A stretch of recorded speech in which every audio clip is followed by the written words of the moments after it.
Hey, so welcome back to my channel. We've made it to November. I'm a little bit late, but today we're going to be talking about my October wrap-up and November TBR. We're going to start by going over all the books that I read in October, and I'll just give you a quick overview of like what I rated them, and then we'll get into things that I want to read in November. I should have put this in order before I before I started this video. I should have ordered the books that I read, but I didn't do that. So I'm not sure exactly what time period I read each of these, but I know according to my Goodreads that I read all of them in October. So here they are. Smile for the thumbnail. Okay. First I have the 7-Year Slip, and I gave this about, I think like a 2.75 star rating. I didn't hate it, but I also didn't love it. I don't know, like it was fun, but just it didn't stand out to me. I feel like I had more feelings about why I didn't like this right when I read it, and now I can't even remember. So I think that shows like this is just an immemorable book for me. Next we have The Four Winds by Kristin Hannah, and this one I gave 5 stars. I absolutely loved it. This is one of my first 5-star reads, like I think of this year, and I just like, it was so good. The story was so beautiful. It was, I think, also my first historical fiction book of this year. Hey, what you doing? This was also, I think, the first historical fiction book. Guys, this is also, I think, the first historical fiction book that I read this year. And it reminded me that I really like historical fiction. I will say, like, in the last 10 pages of this book, I was legitimately sobbing, like crying my eyes out, not even like a little tearing up, but just like the more I read, the more I was just like uncontrollably sobbing. It was crazy. And I love when books evoke that much emotion in me. So of course it was a 5-star rating. Next I have a book that like I don't really know how to rate. It's called The Widow's Husband's Secret Lie. I talked about this in my previous video. I really like this. It's like just a funny satire book. And it was super quick to read. I read it in like half an hour. Just a lot of fun. No, not the automatic feeder. Oh my god, wait, that's embarrassing. The next book I have to show you is another Freida McFadden book. It is The Housemaid, and I think I gave this one 3 stars. It was fun, fine. Like, you can kind of tell where the twists are going. I started reading The Boyfriend this year, or this month, which was like her new release this month, and I saw a lot of people were saying that they weren't impressed by it, and unfortunately that was me as well. I was listening to the audiobook. I borrowed it through my library, and I couldn't get through it. Like, I think I listened to the first 5 chapters, and then I downloaded it on Kindle Unlimited, and I read like another chapter, and I just was not invested in the story whatsoever. I didn't like the main character. It was just not for me. So I think I'm gonna give Freida McFadden books a little break, because both this one and The Boyfriend more so, but they were both like a little bit of disappointments. So next book that I read is King of Pride by Anna Huang. This is the second book in the, I think it's like Kings of Sins. Yeah, Kings of Sin series. And I really liked it. I think I liked the first one better, but I still gave this one, I think like 3 stars, and it was fun, and I definitely am going to continue with this series. It's like a great time whenever you just need like a fun bingeable romance that's like following rich people living crazy extravagant lives. It's just a fun time. Next, on the topic of rich people living crazy extravagant lives, we have Magnolia Parks. This one, I don't remember what I rated it. I think like 2.5 stars, perhaps. Yeah, I think 2.5 stars.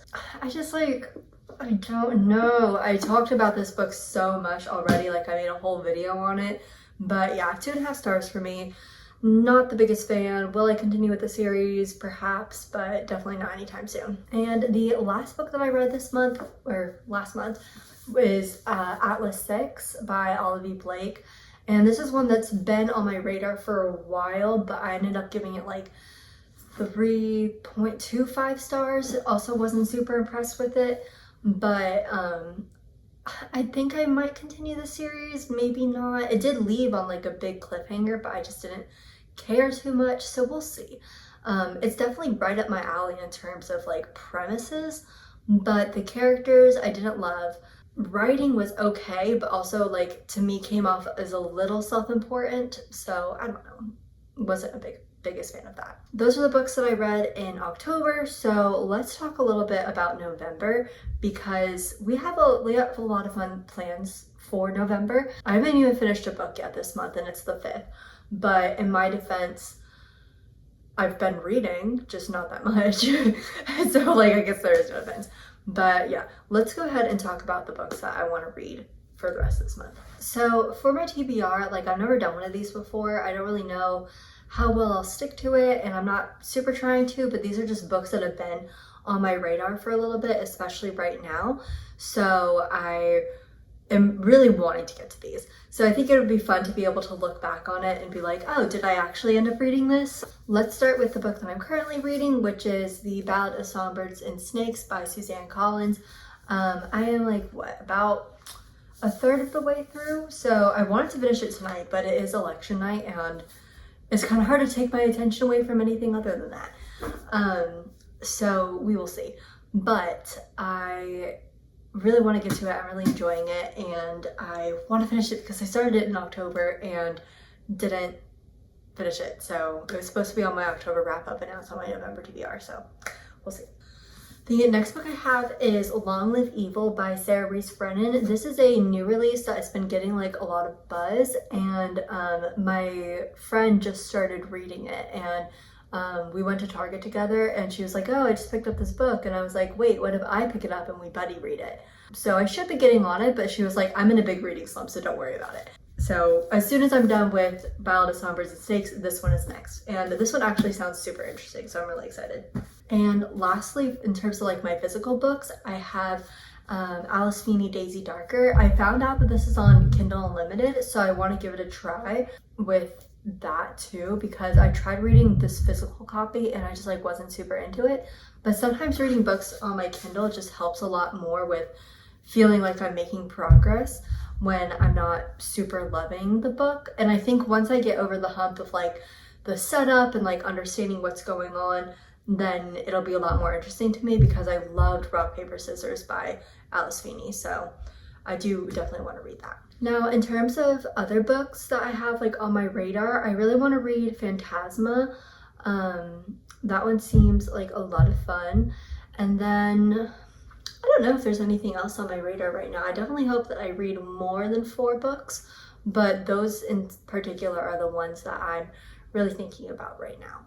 So we'll see what I actually end up reading by the end of the month. So I do get some time off for Thanksgiving, which is exciting. So hopefully I'll do a lot of reading for that because I'm not traveling this year. So we will see what goes down in the reading world. That was weird. But yeah, thank you so much for watching, and let me know if there's any books that you want to read or have enjoyed reading recently. Or if you've heard of these books and want to read them or have read them and have thoughts on them. Anything. If you want to say something, say it. I'm not judging. Anyway, I will see you the next time I make a video.